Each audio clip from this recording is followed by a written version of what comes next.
Welcome to the Phenom's Corner. This is your host, the Phenom, flying solo for this Smackdown 2010 review. Because my partner, the Icon, is sitting around somewhere with his thumb up his ass, I'll take this one on myself. Now, before Smackdown 2010 came out, my partner and I put a video out giving our general thoughts on it, and I was overwhelmingly negative towards it. I mean, he was somewhat optimistic in a way, but I was very pessimistic about it. And after playing the game itself, I have to say that, well, just about most of the problems that I thought I was going to have with this game, I did end up having. So to that extent, I was mostly right. Now, one of the most talked about new features of Smackdown 2010 is the storyline creator, in which you basically create your own storylines.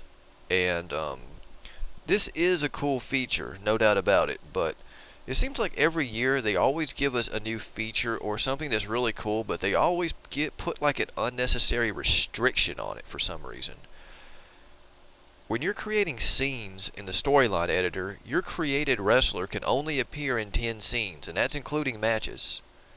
If you create an entire storyline that spans for 1 year, your created wrestler can only appear 10 times in 1 year. Now, I can kind of see where they're going with this, because you can upload this to Xbox Live and people can download your storylines. And having too many created wrestlers would likely drive the file size through the roof, so I can understand why they didn't do that. But if these dumbasses had bothered to actually put any thought into this, they could have just done what they had been doing with created wrestlers for years. In all the other SmackDown games, if you put letters on your created wrestler, they won't let you use him online because people would put offensive words and some racially insensitive words at some points on there.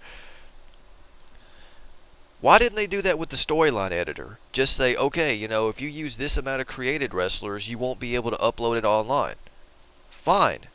I don't know about you people, but created wrestlers are 99.9% of the reason why I play these stupid games, because I don't give two fuck shits about what the hell's going on in wrestling right now, because I stopped watching it years ago. I just like to wrestle is what I like to do, and I like making my own wrestlers.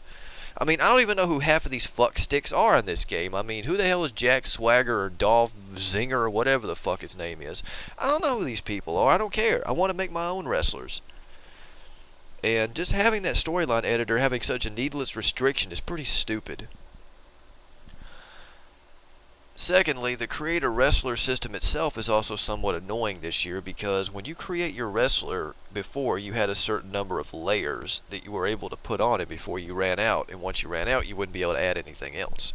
Instead of that, this year they've added a lot of 3D parts, and now you have a 48-point system to use in order to put clothes and accessories on your created people.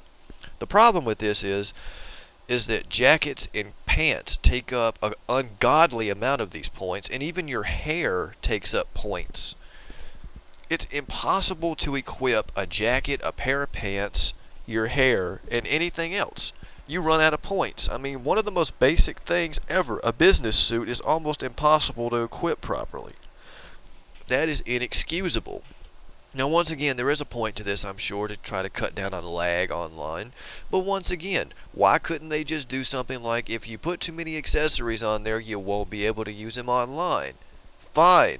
I don't have a problem with that. I don't want to play this piece of shit online any goddamn way, because I got sick of the online modes in 2007 because it was so cheap.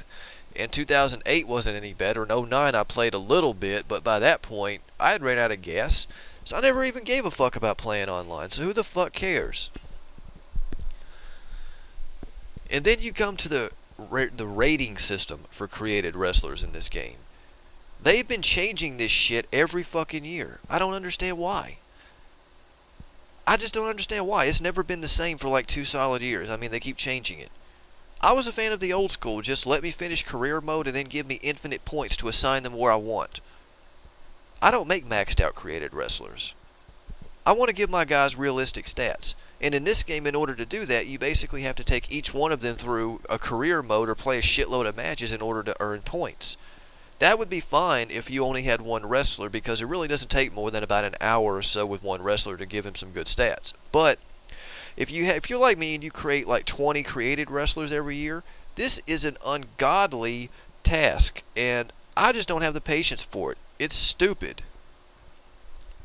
I know they're trying to cut down on the number of maxed out created wrestlers online, but this doesn't stop people. People are still going to make these damn things. I mean, people who don't have anything better to do are still going to do it. I mean, I just don't understand, why they can't just make it easier, because it's just stupid the way it is.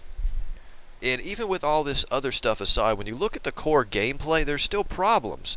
This engine is old as fucking shit. I mean, it's so fucking old, when it breathes, dust comes out of it. That's how old this engine is. You can still lose a match off of a punch, which is fucking stupid. I think they've even stated publicly themselves that this engine just doesn't have it anymore, but they refuse to change it, because then they would have to stop making these games every year and take a couple of years off to overhaul it, and oh god, we lose money on that. Yeah, well, fuck you, you jerks.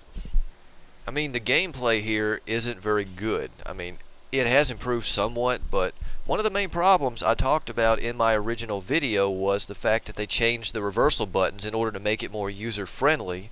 They removed one of the reversal buttons and made it so that the right trigger now reverses basically everything. And in order to compensate for this, they shrunk the reversal window of opportunity down to only a fraction of a second, which means it's very difficult to time reversals now. I mean, on the other game, when I get hit with some of these moves, I already know what's coming, but now it's almost impossible to reverse anything. I mean, it's not cool. It's very annoying, especially when you know, like I said, what's coming and you can't reverse it. When I know that if it was the way it used to be, I could have reversed the shit no problem. Some things just don't need to be changed, and the reversal system is definitely one of them.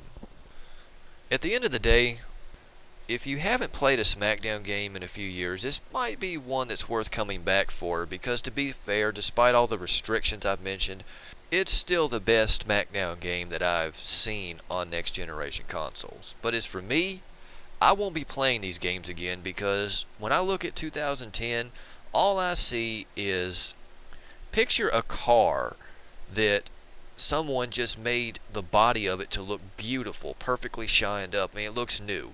But then you go and you open it up and you look inside of it and the engine is all completely fucked all to hell.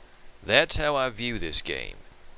It looks nice, but what's going on under the hood is nothing but straight up bullshit. And as far as I'm concerned, until the gameplay and the engine of this series improves, I'm through with it. The end.